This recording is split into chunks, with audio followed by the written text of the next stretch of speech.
Chamamos aqui em cima o presidente da casa, Sérgio Bebiano, para dar início a mais um estudo do Evangelho.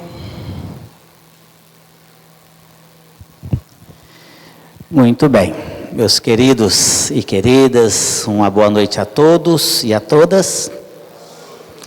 Também quero cumprimentar os nossos queridos amigos internautas, porque hoje é um dia muito especial para todos nós, meus queridos. Nós vamos iniciar aqui mais uma vez o estudo do Evangelho.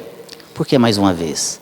Na última quarta-feira o nosso estudo é sistematizado, né? Toda quarta-feira nós estudamos aqui o Evangelho segundo o Espiritismo e terminamos quarta-feira passada o estudo desse livro abençoado, desse livro aqui maravilhoso. E hoje nós vamos reiniciar aqui novamente, começando aqui na explicação, no prefácio. E eu queria falar por aqui para todos vocês e também para os nossos amigos internautas, nós gastamos 5 anos para estudar cada vez o Evangelho. Nesta casa agora, a 4ª vez que nós vamos estudar. Começamos lá na casa do papai, eu sou João Balbi, que hoje estará aqui como facilitador desse estudo também. Fizemos estudo durante 5 anos, terminamos o Evangelho, começamos de novo. No decorrer da 2ª vez que nós estávamos estudando o livro, nós construímos esta casa e terminamos o 2º estudo do livro nesta casa. Reiniciamos novamente o 3º estudo e terminamos quarta-feira passada. Eu estava olhando as datas no meu livrinho aqui, esse é um livro que eu trago comigo com muito carinho. E a última vez que nós iniciamos o nosso estudo, da 3ª vez, foi no dia 23 de abril de 2014. Eu sou João Balbi. E agora, hoje, nós estamos aqui no dia 8 de maio de 2019, reiniciando ele. E eu estava conversando com o Sr. João Balbi aqui nos bastidores. Aprendemos muitas coisas no decorrer desses 3 estudos consecutivos desse livro maravilhoso. Mas ainda temos muitas coisas para aprender. Um amigo falou assim, mas nós vamos estudar o Evangelho de novo? Se você já o sabe, tudo. Depois que nós decorarmos ele de cor e salteado, nós vamos estudar novamente para poder começar a colocá-lo em prática. Porque não basta apenas saber o que está escrito. É importante vivenciá-lo. Então é com muita e muita alegria nos nossos corações que hoje nós estamos aqui startando mais uma vez o estudo aqui desse livro abençoado, desse livro maravilhoso que nos ensina o que nós devemos fazer, nos dá um norte, um caminho reto e seguro para que nós possamos ser realmente pessoas de bem. Então, meus queridos, a todos vocês, aos nossos amigos internautas, tenham um excelente início de estudo e até daqui 5 anos, quando nós vamos terminar esse estudo novamente e reiniciaremos novamente o próximo. Muita paz a todos, meus queridos. Pessoal, eu vou só avisar aqui que esse livro que eu vou ler o prefácio aqui e também a explicação, que é o início, de vocês está um pouquinho diferente, porque é outra edição, aqui está mais explicadinho. Nosso estudo terá a colaboração dos amigos João Balbi e William. Quem quiser fazer perguntas, tirar alguma dúvida, levante a mão que os nossos voluntários nas laterais levarão até você papel e caneta. Hoje estudaremos o Evangelho segundo o Espiritismo. As perguntas hoje devem ser feitas no tema, né? E vai ser a explicação e o prefácio. Explicação. Este livro foi publicado inicialmente com o título de Imitação do Evangelho. Kardec explica o seguinte: mais tarde, por força das observações reiteradas do Sr. Dider e de outras pessoas, mudei-o para Evangelho segundo o Espiritismo. Trata-se do desenvolvimento dos tópicos religiosos de O Livro dos Espíritos e representa um manual de aplicação moral do Espiritismo. A 9 de agosto de 1863, Kardec recebeu uma comunicação dos seus guias sobre a elaboração deste livro. A comunicação assinalava o seguinte: este livro de doutrina terá influência considerável, porque explana questões de interesse capital. Não somente o mundo religioso encontrará nele as máximas que necessita, como as nações, em sua vida prática, dele aurirão instruções excelentes. Fizeste bem ao enfrentar as questões de elevada moral prática, do ponto de vista dos interesses gerais, dos interesses sociais e dos interesses religiosos. Em comunicação posterior, a 14 de setembro de 1863, declaravam os guias de Kardec: nossa ação, principalmente a do Espírito de Verdade, é constante ao seu redor, e de tal maneira que não podeis negar. Assim, não entrarei em detalhes desnecessários sobre o plano da tua obra, que, segundo os seus conselhos ocultos, modificastes tão ampla e completamente. E logo adiante acentuavam: com esta obra, o edifício começa a libertar-se dos andaimes, e já podemos ver-lhe a cúpula e desenhar-lhe no horizonte.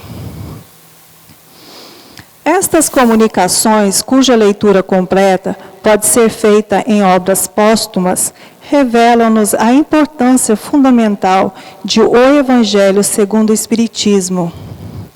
Na codificação kardeciana, enquanto o Livro dos Espíritos nos apresenta a filosofia espírita em sua inteireza e o Livro dos Médiuns, a ciência espírita em seu desenvolvimento. Este livro nos oferece a base e o roteiro da religião espírita. Livro de cabeceira, de leitura diária obrigatória, de leitura preparatória de reuniões doutrinárias.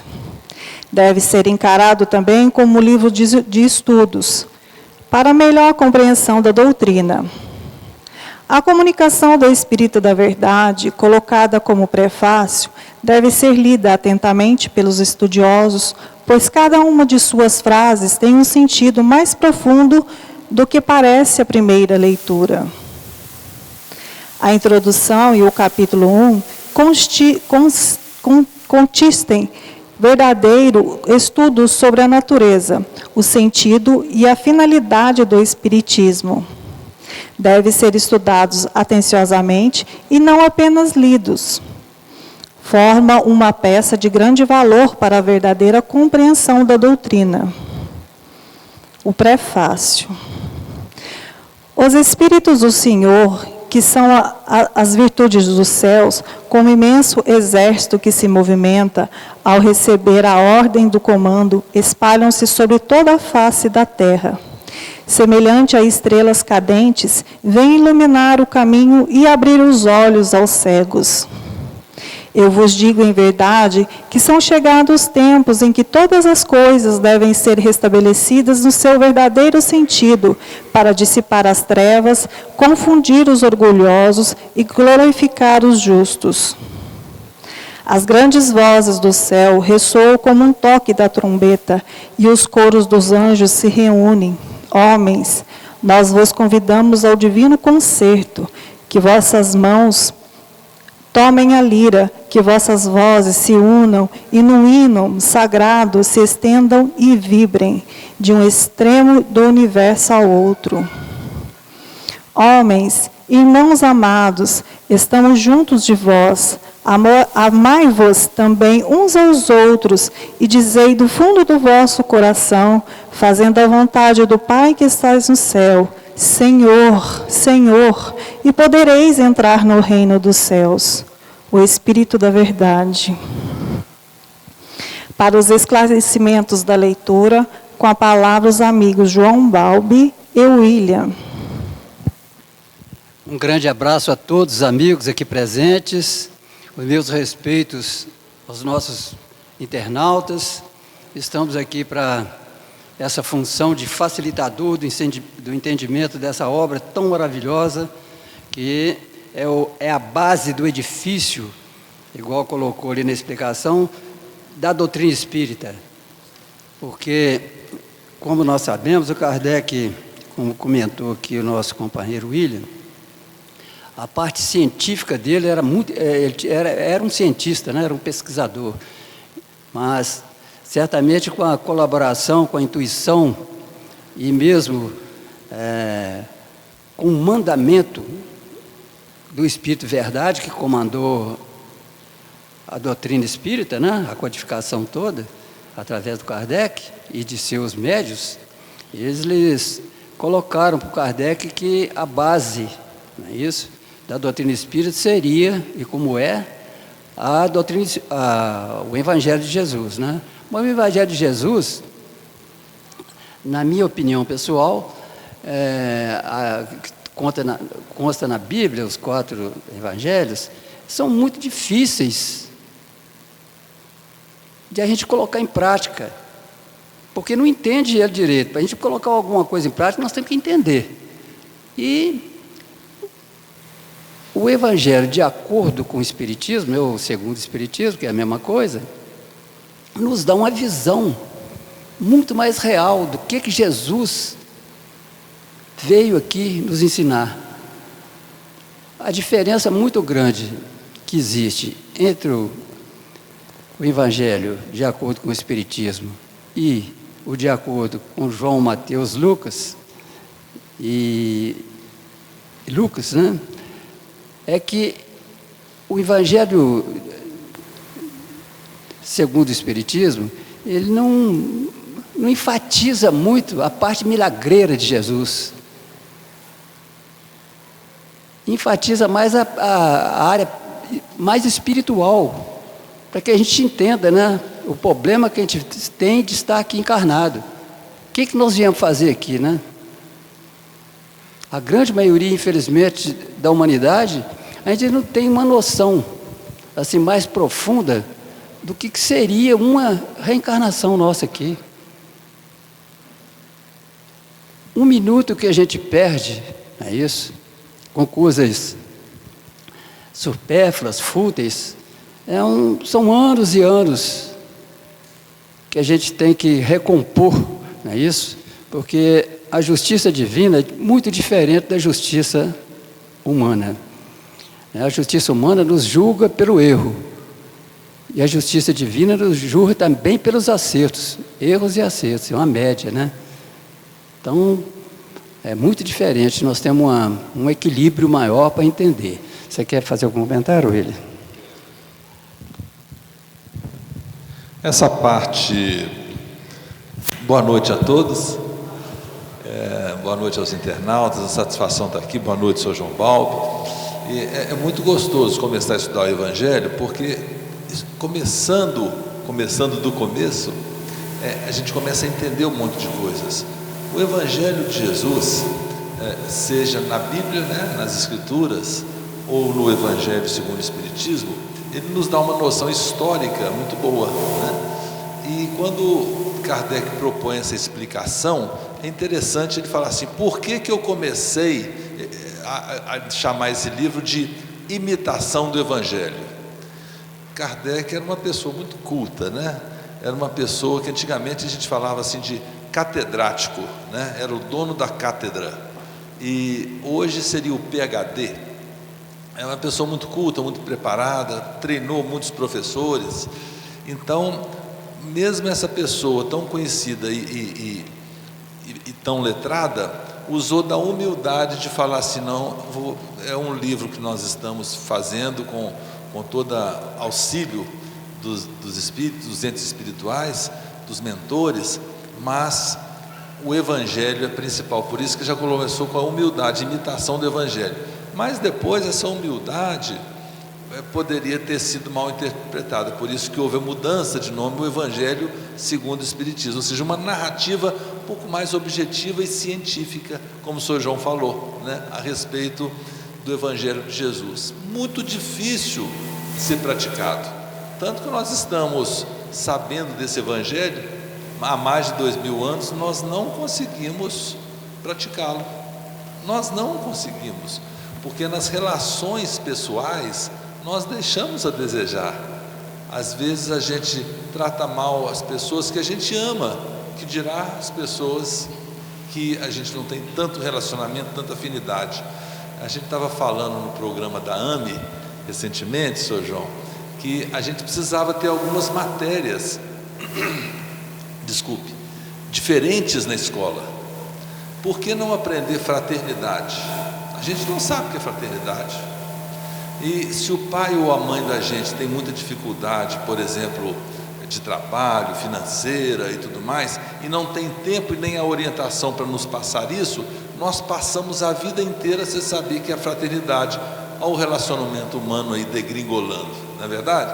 A gente podia aprender o que é cooperação, matéria cooperação, porque a escola é o segundo grupo mais próximo da pessoa, além da família. Primeiro a família, depois a escola. Então a escola tinha que ter umas matérias diferentes, porque como não tem, olha o que a gente acha por aí.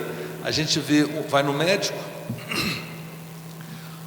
e depois a pessoa reclama: nossa, o médico nem olhou para a minha cara, já foi receitando uma coisa e me atendeu em 3 minutos. Não é assim mesmo? É porque é um profissional, pode ser até um bom profissional, mas ele sabe a técnica, ele não sabe a parte pessoal, a parte da entrega, a parte da amizade, a parte do relacionamento humano. Então, existem coisas que podem ser complementares, e para isso precisa de humildade, que foi o que Kardec demonstrou, né? Então, é sinal de respeito, né?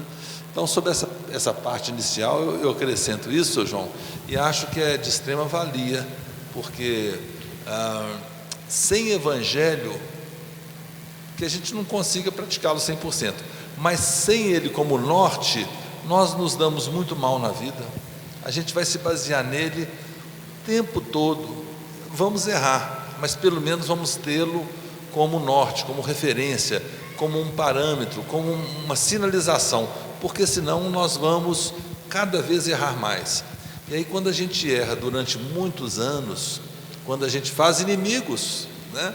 Quando a gente se afasta de pessoas que a gente ama, eventualmente até de filhos ou de pais, aí a gente vai recorrer tardiamente ao Evangelho.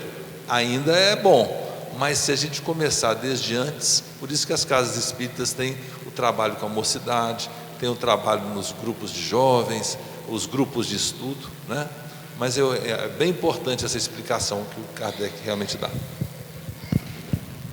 É o estudo acima de tudo, porque para a gente colocar qualquer coisa em prática, principalmente o Evangelho, nós temos que entender.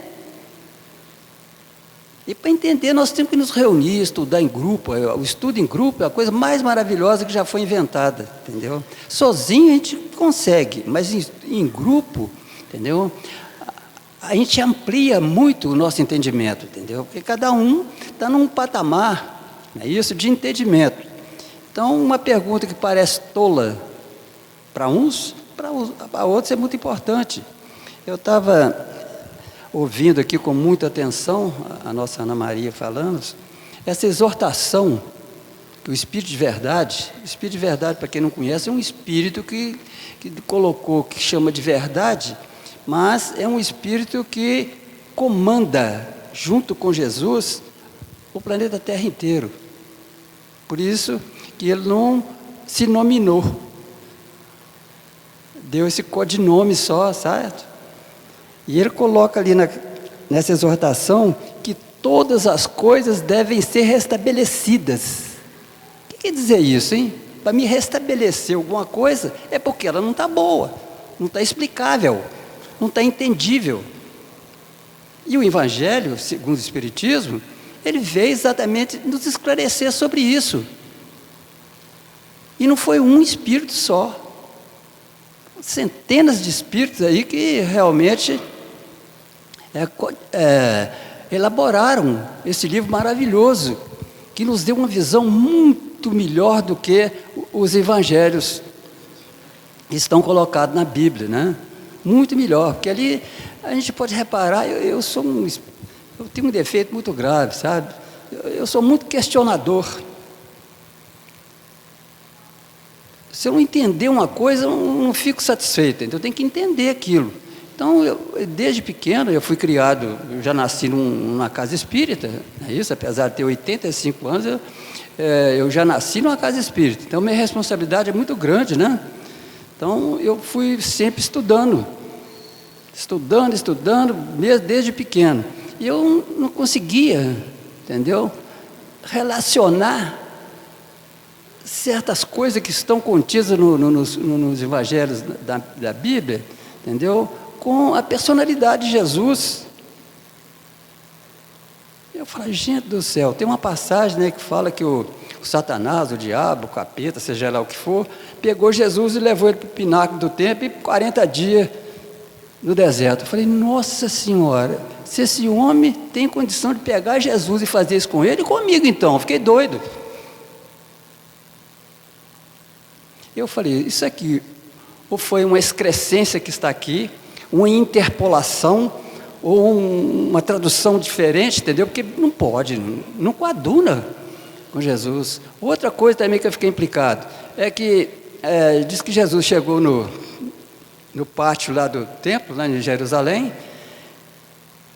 e pegou um chicote e começou a chicotear os vendedores lá. Falei, gente, mas ele veio pregar a paz e pega um chicote para bater nos outros? Está errado, alguma coisa aqui está errada. E aquilo ficou muito tempo na minha cabeça, entendeu? Então fui estudar, inclusive, como que era naquela época, para me entender, eu começar a entender o Evangelho. Como que era lá em Jerusalém? Jerusalém era uma cidade cosmopolita, e a gente, tudo quanto é nação lá, entendeu? Falava várias línguas. E aqueles vendedores que estavam lá, eles pagavam impostos. Aí eu pensei, gente, os fariseus, que eram os padres daquela época, estavam querendo uma coisinha para pegar Jesus, uma armadilha, para prendê-lo. Se Jesus fizesse isso aqui, ele estava preso na hora. Aí tinha até justificativa para crucificá-lo. Então, eu convido a vocês para serem mais investigadores das coisas, certo? Para a gente começar a colocar em prática alguma coisa, igual o nosso companheiro falou aqui, a dificuldade que nós temos. E quando o Espírito de Verdade colocou que o Evangelho, segundo o Espírito, ia restabelecer as coisas, é porque tinha coisa errada lá. É isso? E hoje nós sabemos que tem muita coisa errada. Hoje, e eu fico preocupado, certo? Com essas religiões dogmáticas, sem querer ofendê-las, cada um está num patamar aí de evolutivo, né, para entender, precisa das religiões, né? Mas as religiões dogmáticas, elas travaram muito o nosso conhecimento, certo? Aí você lê a Bíblia e acha que Jesus é um milagreiro, não é uma pessoa que veio aqui trazer um estatuto, não é isso? Evolutivo para nós. Porque as leis que Jesus trouxe para nós aqui, elas não são só para o planeta Terra. São leis universais. Em qualquer latitude cósmica que a gente se situar, o Evangelho de Jesus continua válido, certo? Então é preciso que a gente... Esse livro, não é isso? Já foi estudado aqui, vai ser a 4ª vez agora. É muito interessante vocês se dedicarem 30 minutos... Eu gostaria de rogar a vocês, 30 minutos, pegar e ler, nem que seja um parágrafo só. Se você não entender, volta várias vezes, pede ajuda para você entender. Ou senão, pede uma pessoa para te explicar. Porque senão nós não vamos sair desse lugar. O William colocou que tem 2.000 anos que nós estamos lendo o Evangelho, estão no mesmo lugar, ué, não avança, certo? Então, uma ocasião também, uma pessoa falou assim, eu vou deixar para a próxima encarnação. E vou ser franco com vocês, foi a minha esposa. Falou, não vou fazer isso agora não, e tal. Eu falei, o negócio é o seguinte, quando a gente desencarnar, nós vamos estar em lugar diferente. Se você me ama, gosta de mim, nós temos que praticar isso, juntos. Porque senão eu vou para um lugar e vai para outro. Porque muitas pessoas, inclusive até espírito, falam, quando eu desencarnar eu vou para lugar. A gente não vai para lugar nenhum. A gente não vai. A gente é atraído. É diferente, certo? Por isso que nós não somos julgados. Quem julga a gente é a própria consciência da gente, né? Lá não tem um tribunal para julgar a gente. A gente é atraído pela faixa vibratória dos nossos conhecimentos, das nossas ações. Certo, William? É isso mesmo, seu João. E eu quero só acrescentar essa questão, mesmo que o aspecto evolutivo da religião, se a gente vê pelas escrituras da Bíblia mesmo, variou muito ao longo do tempo, né? Se alguém tiver tido a oportunidade de ler Deuteronômio, por exemplo, lá narra com todas as letras, né, que alguma pessoa contrariou a ordem do rei ou do vamos dizer assim, do patriarca local, né, dizimavam as cidades, matavam todas as pessoas, não sobrava ninguém. Era a prática há 5, 6, 10 mil anos atrás, né? Então, quando o Espírito da Verdade fala assim, a ordem precisa ser restabelecida, entre outras coisas, é nessas questões, né? E é interessante que nós vivemos hoje, no mundo inteiro, né, um período difícil, né? Eu sempre falo para os meus filhos que o seguinte, é difícil, mas antigamente era mais difícil ainda.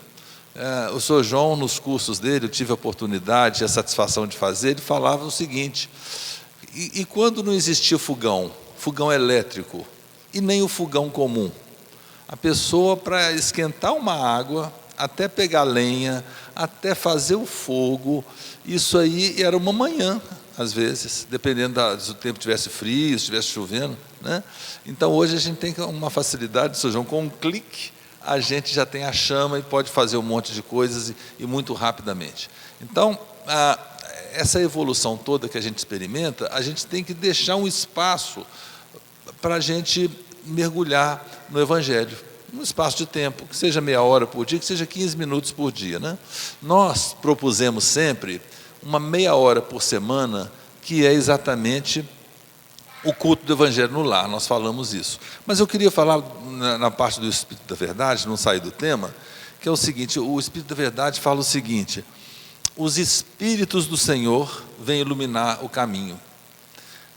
Eu sempre comento também que a gente fica numa aflição, querendo controlar tudo, querendo resolver tudo, querendo dar conta de tudo, e olha, nós não conseguimos tudo.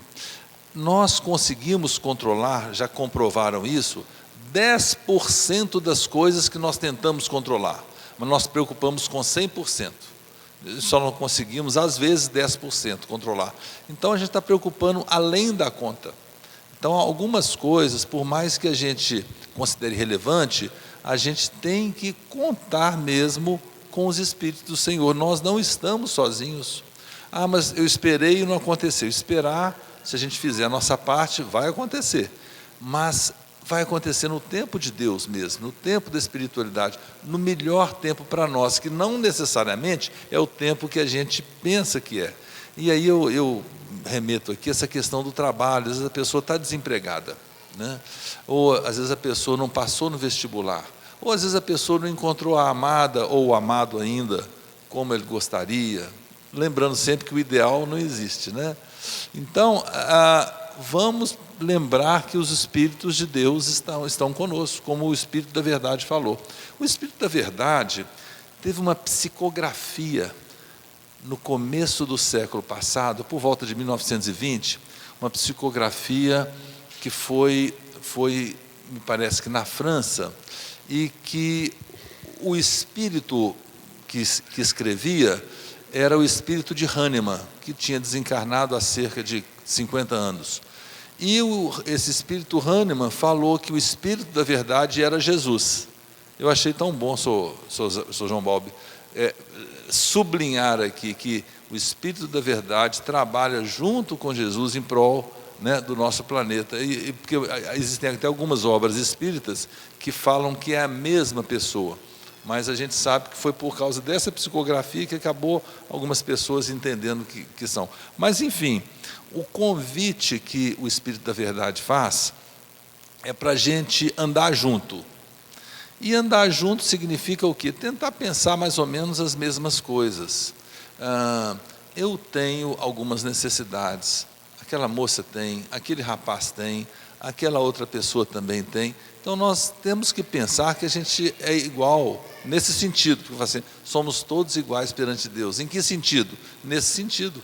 Todos temos nossas próprias necessidades. Essas sim são diferentes umas das outras, né? Mas como todos temos, nós podemos considerar que todos temos direito. Não é verdade? E se a gente considera que todos temos direito a muitas coisas, nós vamos começar a aprender a partilhar mais as coisas, né? A gente só partilha problema, né? A gente fala assim, por que você vai casar com fulano, com fulana? Fala assim, mas para a gente dividir as dificuldades, né? Nem sempre para dividir as bondades, as coisas boas, mas e casamento é assim mesmo, é para dividir e para multiplicar tudo, né? Eu queria até falar assim, mais sobre o Espírito da Verdade, que ele fala muito claramente assim, estamos juntos de vós. A gente esquece que os anjos da guarda estão conosco. Algumas pessoas têm mais de um anjo da guarda. Vocês sabem por quê? Porque algumas pessoas precisam de mais anjos da guarda que outros. Algumas pessoas, com um anjo da guarda, o problema dele está resolvido, né? Veja Chico Xavier com Emmanuel, né? Um aprendendo com o outro, um orientando o Emmanuel orientando o Chico sobre o mundo espiritual, e Chico comentando, e às vezes até reclamando com o Emmanuel sobre o mundo carnal, sobre o mundo físico, né? Que relação boa, positiva. Então, é uma interação. Então, essa interação de Chico com Emmanuel, a gente pode ter com o nosso anjo da guarda também. É só a gente considerar que ele existe e que está próximo a nós, né? Lembrando sempre que o anjo da guarda, o anjo guardião, geralmente é um espírito um pouco mais evoluído, né, seu João? E, de alguma maneira, se a gente começa a entrar em ondas vibratórias muito negativas, pode ser que ele não consiga nos acompanhar. A pessoa vai para bares e se embriagando todos os dias. Às vezes o espírito protetor, né, o anjo da guarda, ele até não é tão culto, mas ele pelo menos ele é mais elevado moralmente. Então, às vezes, ele não consegue, vamos dizer assim, energeticamente estar naquele ambiente. A pessoa fica desprotegida, né?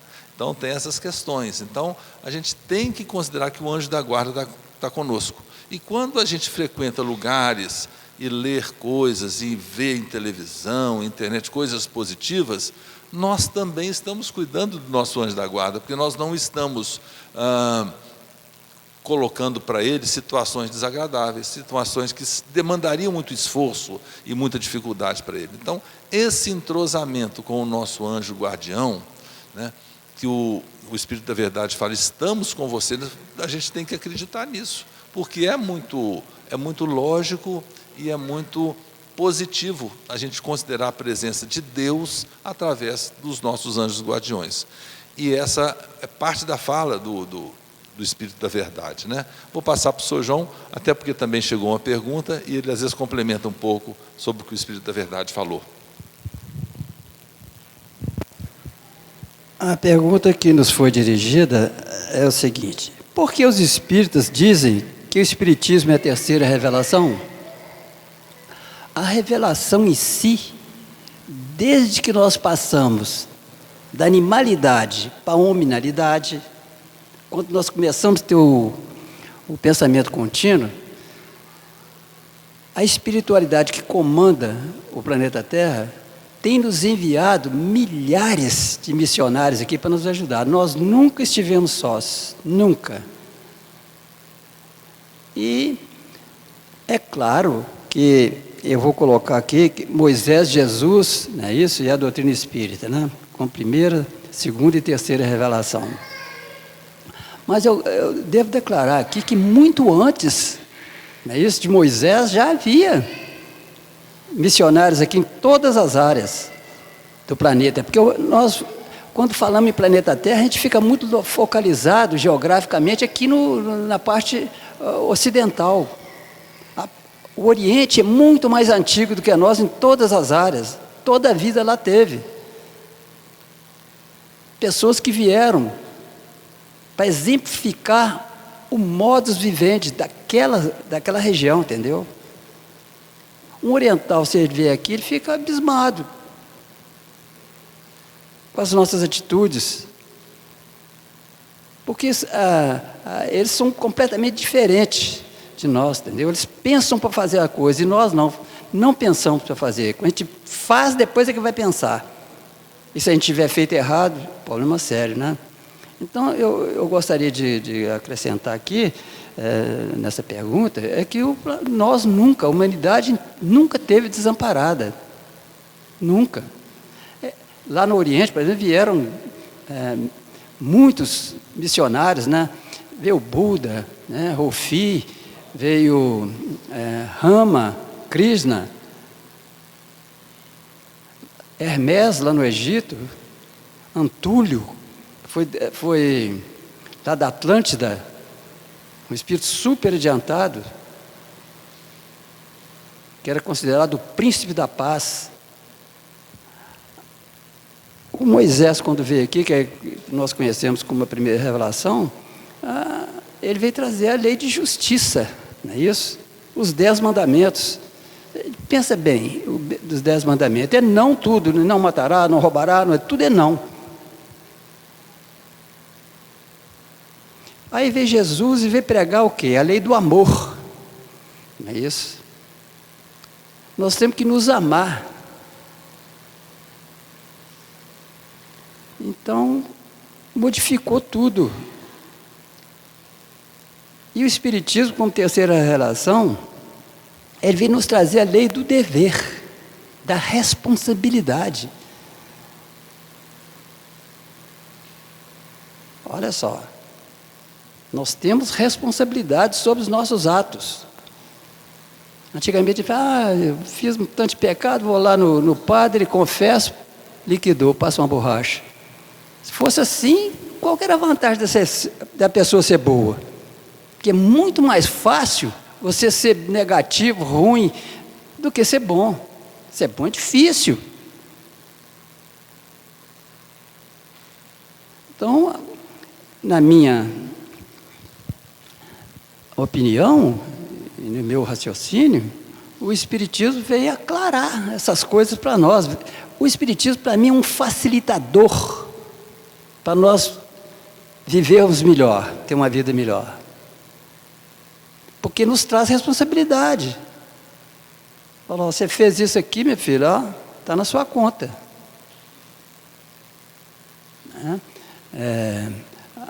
Tem uma coisa que eu gostaria de declarar também, é o seguinte, que o movimento espírita, pelo menos daqui de Divinópolis, falava assim, lei do karma. Eles achavam que karma era só coisa negativa, né?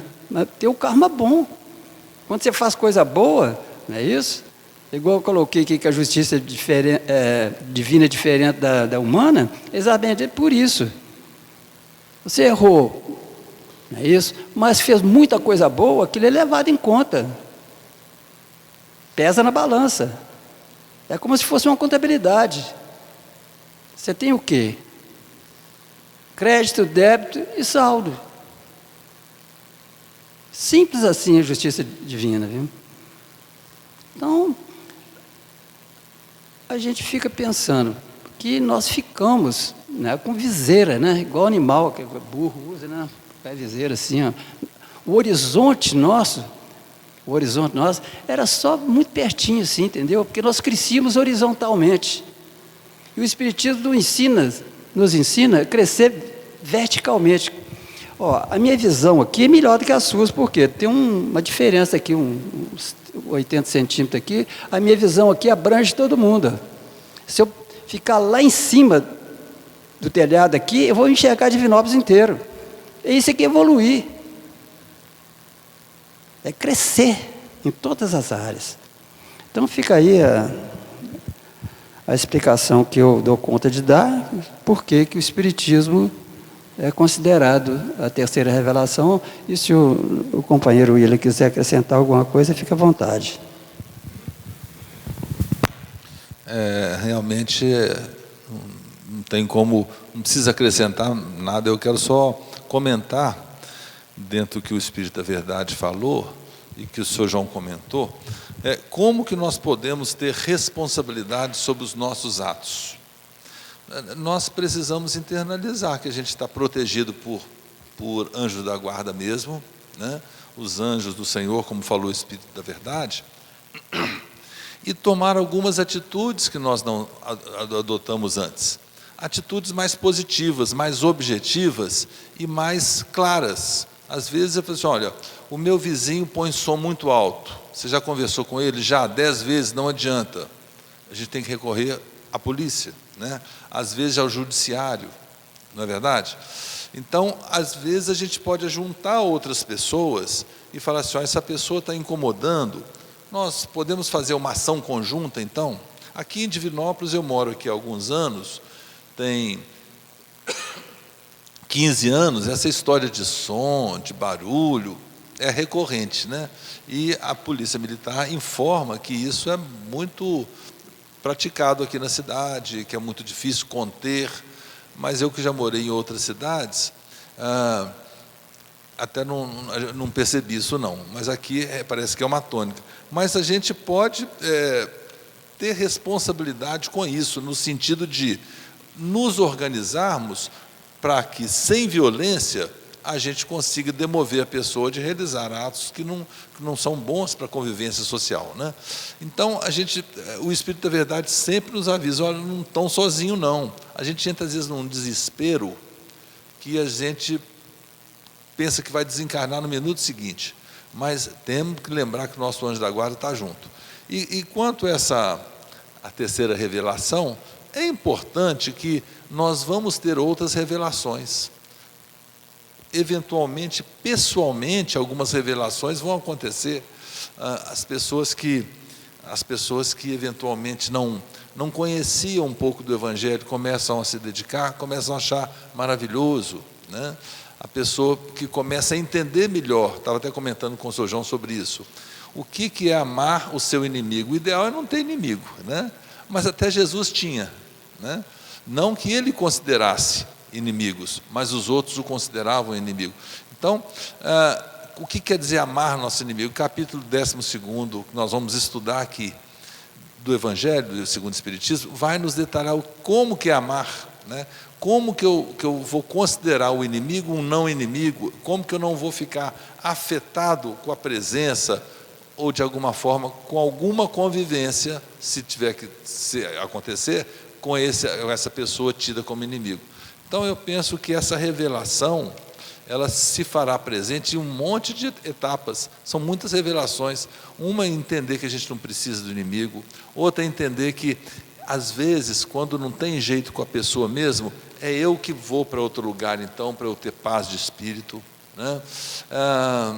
Entre outras coisas, falsos profetas. O Espiritismo, que é a terceira revelação, tem muitas revelações dentro, né? O Espiritismo fala para a gente ter cuidado com os falsos profetas, aqueles que pensam em milagre, sem fazer a sua própria parte, né? Porque sempre a espiritualidade nos ajuda, mas nós temos um caminho para percorrer. Esse caminho pode ser diferente se a gente for também diferente, né? Então a gente vai andando, né, Sr. João? Andando pela vida fora. Às vezes a gente quer correr, a vida não deixa. Às vezes a gente quer parar, a vida também não deixa a gente parar. Então é uma constante de busca de evolução. A gente fala assim, luta para ser feliz, né? A vida a gente veio para ser feliz. Eu tenho certeza que esse sentimento é quase que unânime, né? Eu busco ser feliz também. Só que às vezes eu não enxergo todas as possibilidades de ser feliz. Eu fico me agarrando a pontos específicos e que não necessariamente aquelas coisas dão felicidade, né? Às vezes a felicidade vai existir para mim, mas se eu fechar um pouquinho aquela janela e abrir outras, né? Janelas melhores, mais claras, mais esclarecidas, janela do conhecimento, janela da amizade e a janela do perdão, né? E o que o senhor fala, Sr. João? Chegou uma pergunta nova aqui, eu vou ler para o senhor. Sites e informações da internet nos falam que o Espiritismo é religião, ciência e filosofia. o Evangelho também fala exatamente isso. Gostaria que explicasse esses conceitos. Esteja à vontade, Sr. João. Realmente, o site da internet está muito certo, porque realmente a parte religiosa nossa é a base do edifício nosso, entendeu? É um triângulo, né? Como a base aqui é a vivência de Jesus que nos passou. A religião nossa é Jesus, certo? A outra, realmente, é a parte científica, né? Que é a parte mediúnica, é isso? E a outra é filosófica, onde a gente pensa as coisas, certo? Nós não fazemos as coisas sem pensar, sem estudar, sem raciocinar. A nossa fé é uma fé raciocinada, isso é filosofia. É uma coisa que ele falou que o William falou muito bem aqui, que deveria ter muitas matérias para a gente estudar na escola. Uma delas é exatamente a filosofia, que devia ser desde o primeiro grau. Ensinar a pessoa a pensar, a pessoa não sabe pensar. Nós pensamos o que os outros pensam, né? Lá na televisão, eu fico bobo aí, a minha sogra, coitada, ela é muito simples, então ela adora essas novelas da Globo. Eu não aguento, nossa senhora, fica incrível como uma pessoa pode assistir uma novela daquela, incrível, certo? A pessoa não sabe pensar, coitada, aquele troço ele vai virar um modus vivendi para ela, entendeu? Um roteiro. Eu, se eu fosse presidente da República, a primeira coisa que eu fazia é condenar essas novelas todinhas. Você vê, quando passa uma reportagem qualquer de conhecimento, é meia-noite, 1h. É para ninguém aprender nada. Porque eu acredito que as religiões dogmáticas nos mantiveram na ignorância, né? Porque na terra de cego, quem tem um olho é rei, não tem esse ditado popular? Então, se você manter as pessoas na ignorância, você torna rei dela, entendeu? E o Espiritismo exatamente veio, foi exatamente acabar com isso, acabar com a ignorância. Então, nós temos que aprender a filosofar, que a religião espírita é um dos patamares dela. Não é isso? A parte científica, que nós também, o Espiritismo se baseia só nas coisas científicas. Enquanto nós não provar uma coisa, cientificamente nós não aceitamos. É diferente. A nossa fé é raciocinada, não é fé cega. Então, a diferença do Espiritismo para as outras religiões exatamente é essa. Ela veio para nos dar liberdade de pensamento. É a maior democracia que existe no planeta Terra é o Espiritismo. Começar por aqui agora, nós todos somos irmãos, companheiros uns dos outros, aprendendo junto. E eu e o William estamos aqui porque nós temos um pouquinho mais de experiência. No meu caso, eu sou um velho já, né, 85 anos. Por isso que a gente está aqui como um facilitador do entendimento. Esse estudo que se faz do Evangelho é uma coisa maravilhosa para a gente. Por exemplo, quase todo espírita tem esse costume. Eu, todos os domingos, entendeu? Eu estudo o Evangelho até hoje. Todos os domingos. Certo? Porque eu gosto de declarar para vocês o seguinte: a gente sozinho, nós sozinhos, eu sozinho, a gente não vale quase nada. A pessoa que eu mais admiro na minha existência agora é minha mãe. Há muitos anos atrás, muitas décadas, que eu tenho 85 anos, ela já tinha uns ensinamentos para a gente maravilhosos, dava roteiros, entendeu? Ela para mim foi um evangelho.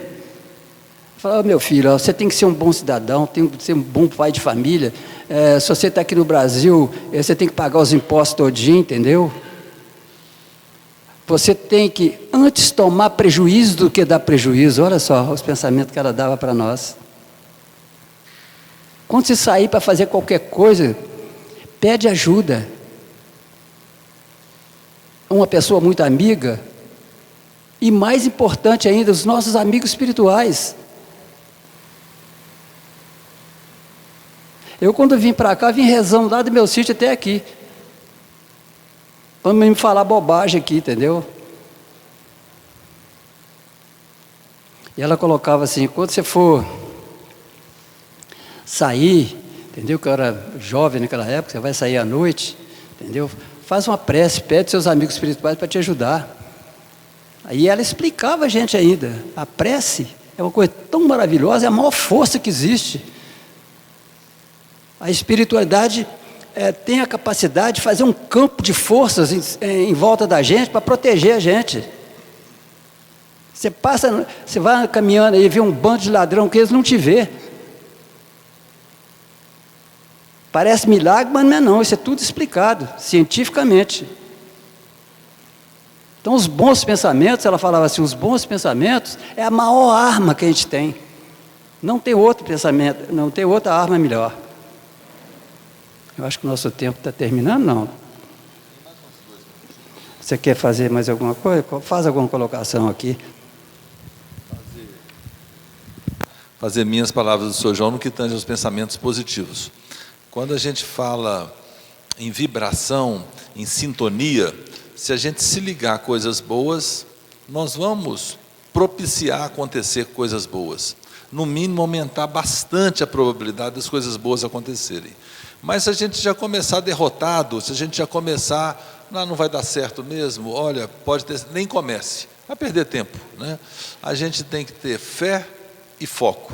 Fé naquilo que a gente vai fazer, fé que os amigos espirituais vão nos ajudar. Agora, temos que fazer a nossa parte. E a outra é foco, ou seja, ir numa direção. A direção pode mudar, até deve, de vez em quando. Mas se eu mudar toda hora, pode ser que eu perca o foco. Aí eu saio muito, né, da minha trajetória, da minha caminhada. E se é uma coisa que nos ajuda sempre a retornarmos para a nossa caminhada, é o Evangelho, né, Sr. João? Porque o Evangelho, ele é uma lição de vida a cada dia. E a gente fala assim, nesses estudos aqui, também nas palestras, às vezes a gente fala de Evangelho, fala de fé, mas a pessoa está sem comida em casa, né? A pessoa às vezes está com um relacionamento ruim, seja com filhos, com esposa, marido, enfim. Mas aí é o seguinte, o Evangelho ajuda nisso tudo também. A gente tem que deixar o Evangelho entrar na gente, porque se a gente só entrar na casa espírita, só entrar numa igreja, só deixa isso entrar na gente também. E isso significa ter um pouco de paciência, ter um pouco de tolerância. Não estou dando certo numa área de trabalho, eu posso tentar uma outra, posso pedir uma ajuda, como o Sr. João falou. Por isso que é importante ter amigo. Se eu tenho um amigo, eu posso pedir ajuda a um amigo. Se eu me fincar naquela situação do que eu sou dono da verdade, eu que sei, do meu jeito, é todo mundo muito fingido, eu não vou tratar bem ninguém porque não adianta nada. Se eu entrar nessa, eu não tenho amigo, eu não tenho relacionamento, eu não tenho amizade, eu não tenho a quem solicitar, a quem rogar alguma coisa, né? Então eu penso que o estudo de hoje foi inicial, foi um prazer iniciar com todos vocês. Quero agradecer a vinda de todos, quero agradecer aos internautas de nos escutarem, e nós vamos dar continuidade a esse estudo aqui na casa e na nossa casa, no culto do Evangelho no lar, uma vez por semana, né? Como a gente fala nos acolhimentos aqui. Obrigado por fazer companhia, Sr. João. Fica a sua despedida também. Boa noite. Eu que agradeço. Eu gostaria de agradecer a todos vocês as vibrações maravilhosas que vocês nos enviaram aqui, que só Jesus há de recompensar vocês a todos. Nós estamos dando uma boa noite também aos nossos queridos internautas e até uma próxima oportunidade. Muito obrigado.